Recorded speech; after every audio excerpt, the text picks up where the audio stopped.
Минздрав дейт, министр здравоохранения дейт. 2 күндөн бери запойдо дейт. Азырда арак ичип алып мас гостиницада жатат дейт. Жазды. Мен окудум. Алып туруп эле оперативдүү түрдө өзүнүн телефонуна чалсам албайт. Анан мага да ой кетти, ишенип кеттим.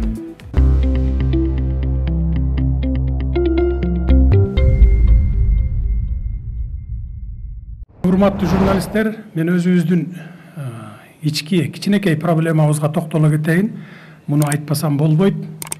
Анткени бизде өлкөбүздө демократия өтө жогорку деңгээлге жетип күч алган. Бүгүн ар кимибиз каалаган сөздү сүйлөп, соцсеттерге каалаган статьябызды жазып, ушундай болуп турган заман. Бул болуш керек.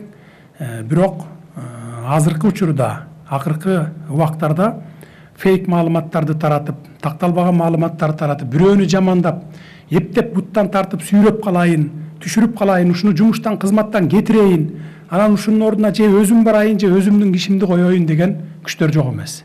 Мына бир мисалга токтолуп кетейин. Кече күнү 30 күнү эртең менен таң атпай оперативдүү кеңешме түзүп, баш прокурор баш болгон калган күч структуралары менен ушу Баткенди боюнча координировать этип отурдук. Мен өзүм күнү түнү дебей отурдум, 29-ндан баштап, окуя башталгандан баштап бүгүнкү күнгө чейин. Анан 10 чакты киши менин рабочий кабинетимде совещание кылып атабыз. Ген прокурор маган сообщениени көргөзүп атат WhatsApp'тан. Өзүңүз эле үн чыгарбай окуп коюңузчу деп шыбырады. Окусам маган Баткенден информация жазып атат, бирөө берип атат. Минздрав дейт, министр здравоохранения дейт. 2 күндөн бери запойдо дейт.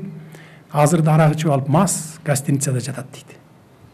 Жазды. Мен окудум. Алып туруп эле оперативдүү түрдө өзүнүн телефонуна чалсам албайт. Анан мага да ой кетти, ишенип кеттим.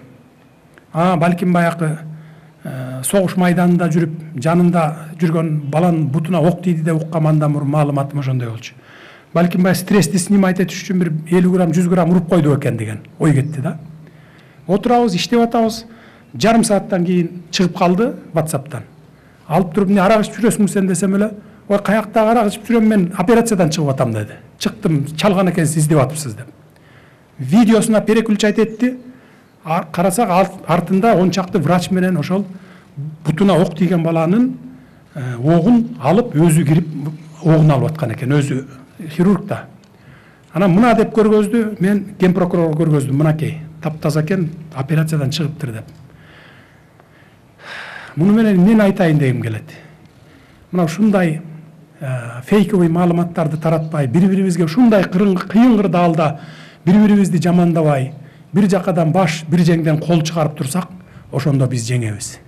Ошондо биз жеңишибиздин аягына чыгабыз. Мен ушуну суранып кетким келип атат. Айрыкча ушу журналисттерден.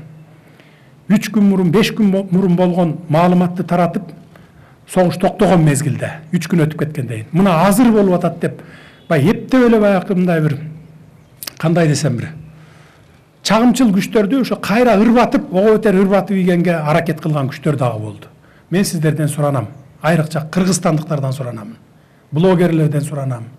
Мейли оппозицияңбы, позицияңбы, журналистсиңби, көз карандуу журналистсиңби, көз карандысыз журналистсиңерби? Мындан ары ушундай маалыматтарды таратпай, тескерисинче колдоп туруңуздарды мен суранат элем. Министрди кетиребиз деген күчтөр өтө көп. Эмне үчүн?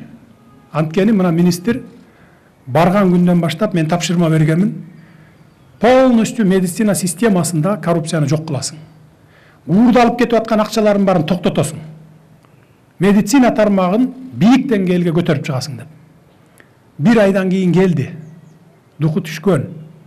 Садыр Нуркожоевич дейт, "Сиз мени колдоп бере аласызбы аягына чейин" деп.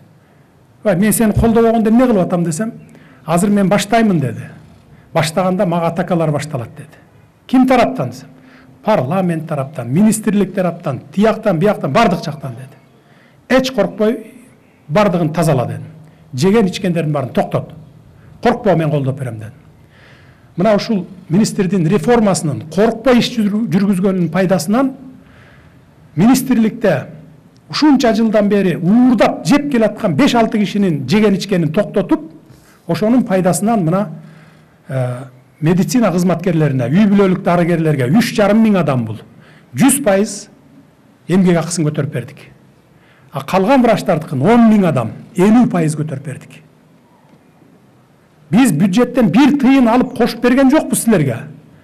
Силердин медицина тармагындагы уурдалып аткан акчаларды токтотуп туруп эле силердин зарплатаңарды көтөрүп берип койдук. Мына ушуну жасаган жалгыз министр ушул. Эң алдыңкы ишинин жыйынтыгы чыгып аткан министр ушул. Бизде азыр 30 жылдан бери коррупцияга белчесинен батып алып, тууган урукташып кетип бири-бирине, достошуп кетип ушу бийлик системасында. Анан ушинтип реформа жасаган адамдарга бут тозуулар, буттан тартып түшүрүп калайын деген күчтөр абдан көп болот экен. Ошон үчүн мен сиздерден, урматтуу медиктер, мен сиздерден суранамын. Башкалары колдобосо дагы, сиздер министриңерди колдоп берип тургула. Ишти аягына чыгышына чейин. Мен дагы колдоп берип турамын. Аягына чейин турабыз. Мына ошондо гана сиздердин медицина тармагында, жеке эле медицина тармагы эмес, бардык министрликтерде биз реформаны жасайбыз. Биз эмне үчүн биринчи медицина тармагына көңүл бурдук? Анткени мына пандемияда биздин медицина тармагыбыздын акыбалын көрдүк. Ошон үчүн эң биринчи кезекте ушу медицина тармагына көңүл буруп атабыз. Мына бүгүнкү жыйынтыгы дагы ушул. Мен сиздерден дагы бир жолу суранамын. Бир жакадан баш, бир жеңден кол чыгарып, колдоп тургула. Министриңерди эле эмес, жалпы өкмөттүн ишин колдоп тургула. Биз өкмөт, президенттин аппараты, сиздерди, эл журтту жер каратпайбыз. Ушул кыйын кырдаалдан чыгып кеткенге чейин колдоп турсаңар, андан кийин ишибизди өзүбүз улантып кетебиз.